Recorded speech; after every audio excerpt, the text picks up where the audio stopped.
안녕하세요. 책아저씨TV의 초장입니다.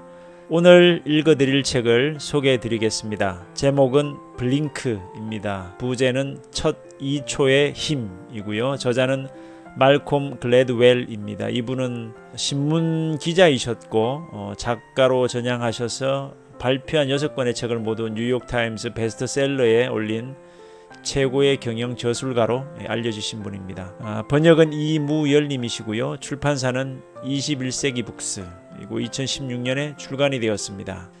이 책에서 작가는 때로는 논리적 분석보다 순간적인 직관력에 의한 결정이 훨씬 뛰어날 수 있다고 역설을 하고 있는데요. 그 사례가 바로 글 도입부에 소개된 쿠로스상 이야기입니다. 그러니까 어느 날 쿠로스상이라는 석상 하나가 발견이 되는데 수백 년 동안 땅에 묻혀 있다고 보기에는 아주 보존 상태가 상당히 좋았거든요. 그래서 발굴한 그 사람들은 쿠로스상에 대한 가치로 폴 게티라는 박물관에 $10,000,000를 요구하게 됩니다. 그만큼 이제 그 보존 상태가 좋았기 때문에 많은 돈을 요구한 거죠. 박물관은 전문가를 동원해서 이 쿠로스상을 감정하는 작업에 착수하게 됩니다. 그리고 그 결과 오랜 그 감정을 거치고 난 결과 진품으로 판정이 되어서 박물관은 쿠로스상을 구입하게 됩니다. 근데 이제 구입하려고 하는 그때 그 한 미술사가 쿠로스상을 이렇게 보자마자 이 블링크의 순간인 거죠. 손톱이 이상하다고 말을 하게 됩니다. 뭔가 이상했던 거죠. 딱 보자마자.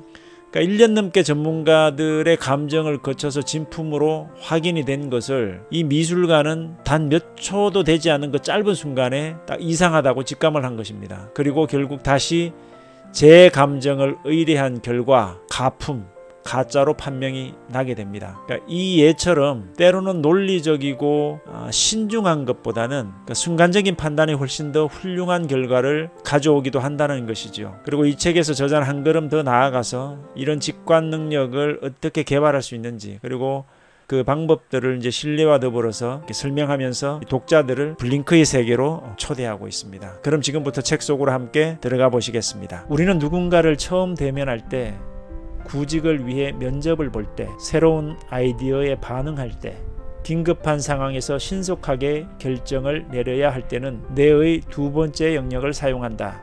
이를테면 당신은 대학 시절에 특정 교수가 강의를 얼마나 잘하는지 판단하는데 얼마만큼의 시간이 필요한가? 한 번 혹은 두 번의 강의, 아니면 한 학기?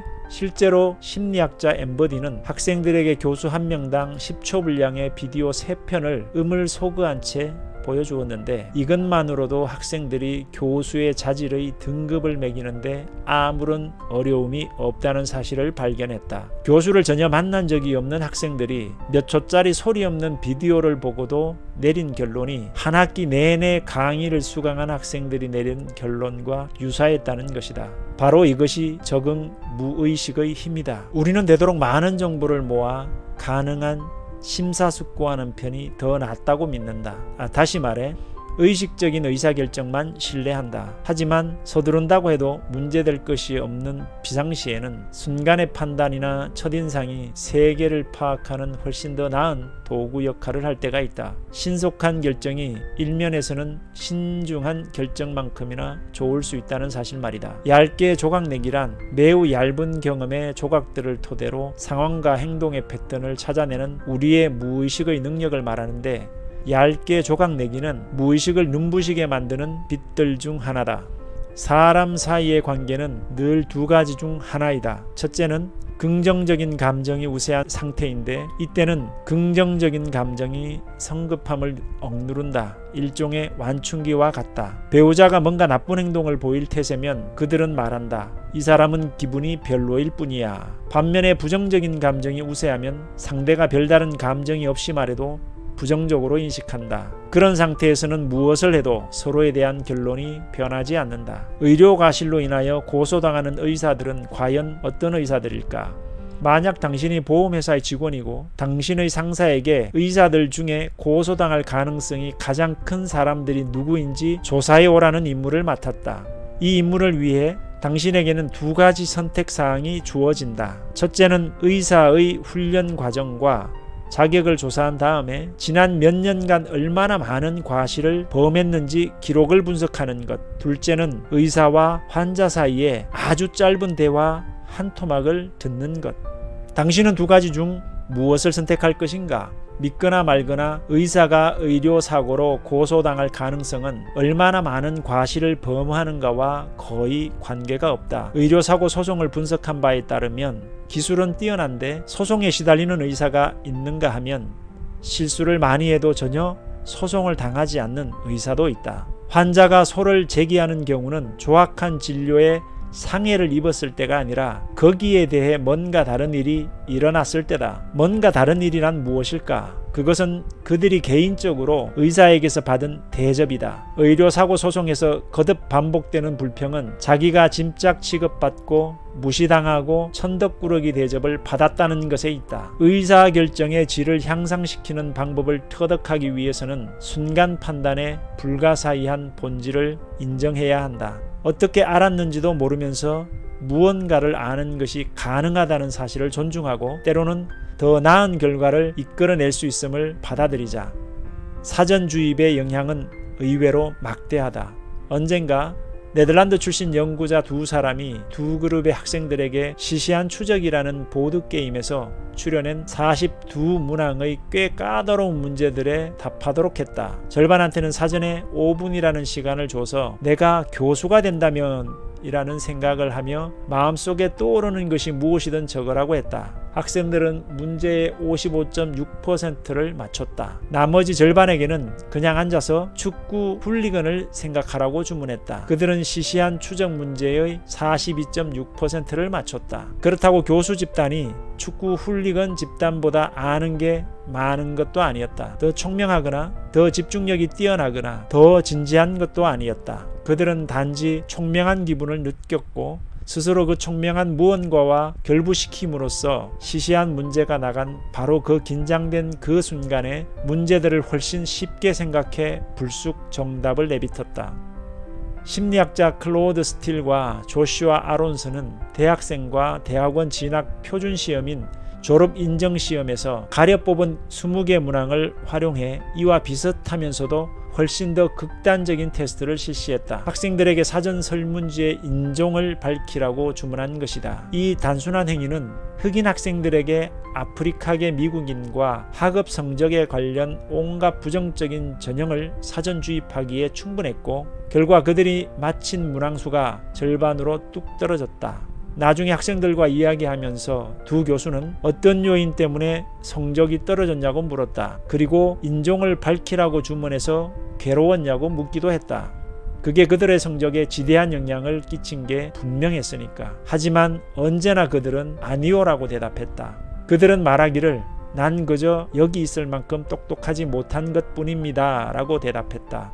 확실히 이 실험 결과는 매우 큰 혼란을 불러일으킨다. 우리가 자유의지라고 생각하는 것이 대부분 착각이었음을 암시하기 때문이다. 하루의 대부분을 자동 조정 장치에 의해 움직이는 셈이다. 우리의 사고와 행동은 순간의 자극에 따른 사고와 행동도 마찬가지로 의식보다 외부의 영향에 훨씬 더 민감하게 반응한다.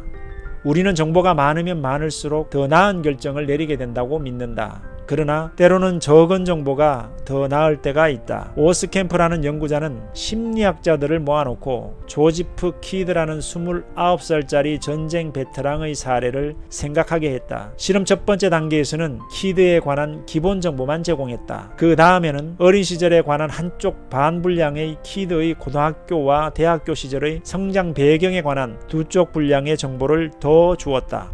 마지막으로 키드의 군대 시절과 후의 활동에 관한 상세한 기록을 건네주었다. 심리학자들은 각 단계마다 키드에 관한 25개 항목 사지선다형 질문에 답했다. 연구 결과 오스캠프는 정보를 많이 주면 줄수록 자신의 판단에 대한 심리학자들의 확신이 극적으로 증가한다는 사실을 발견했다. 그렇다면 심리학자들의 진단이 실제로 점점 정확해졌을까? 결과는 그렇지 않았다. 그들은 새로운 데이터를 제공받을 때마다 8개나 9개, 10개의 문항의 답을 다시 고쳤지만 전체적으로 정확도는 일정하게 대략 30% 선이었다. 오스캠프는 결론지었다. 더 많은 정보를 제공받을수록 판단에 대한 확신이 판단의 실제 정확성과 점점 더 멀어진다는 것이다. 의사결정 압박을 줄일 수 있는 두 가지. 첫째, 정말 좋은 결과를 가져오는 의사결정은 신중한 사고와 본능적인 사고의 균형에 달려있다. 둘째, 좋은 의사결정에는 간소화가 필요하다는 것이다. 의사결정자들에게 정보를 너무 많이 주면 정수를 가려내기가 더 어려워진다. 다시 말해 좋은 결과를 내는 의사결정자가 되려면 좋은 편집자가 되어야 한다. 실례로 캘리포니아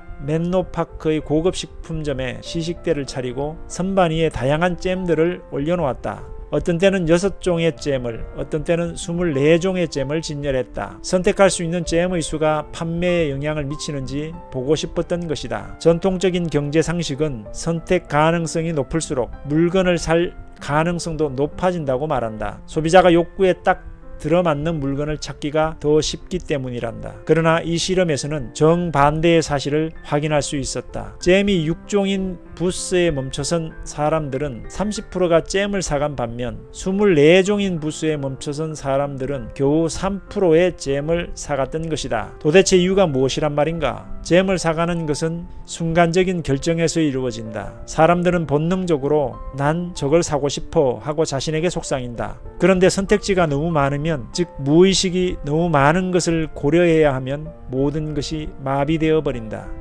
20세기 마케팅계의 걸출한 인사인 루이스 체스킨이 만들어낸 개념 중에 감각전이라는 개념이 있다. 그는 사람들이 슈퍼마켓이나 백화점에서 물건을 고를 때 자신도 의식하지 못하는 사이에 제품의 포장에서 받는 느낌이나 인상을 제품 자체로 전이시킨다고 확신했다. 달리 표현하면 대부분 무의식 차원에서는 포장과 제품을 구별하지 않는다는 것이다. 체스킨이 보기에 물건은 포장과 제품의 결합체였다. 우리 얼굴에 나타나는 정보가 마음속에서 진행되는 어떤 일의 신호를 넘어 어떤 의미에서는 일 자체가 되기도 한다. 에크만은 그의 연구를 통해 사람들은 얼굴에 짓는 표정만으로도 자율신경계에 지정된 변화를 일으킬 수 있다는 사실을 발견하였다. 즉 표정만으로 우리는 슬픔과 고뇌를 만들어낼 수 있다는 것이다.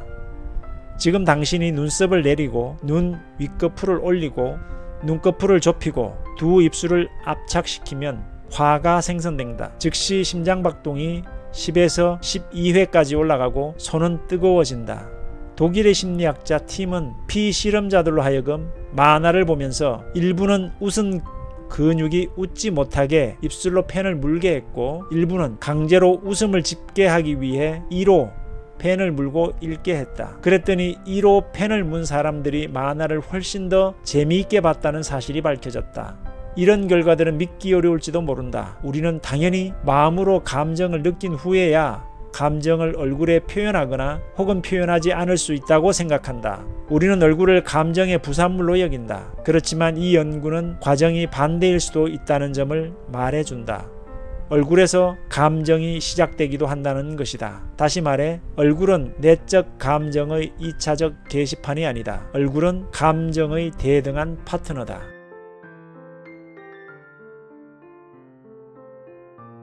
시청해 주셔서 감사합니다.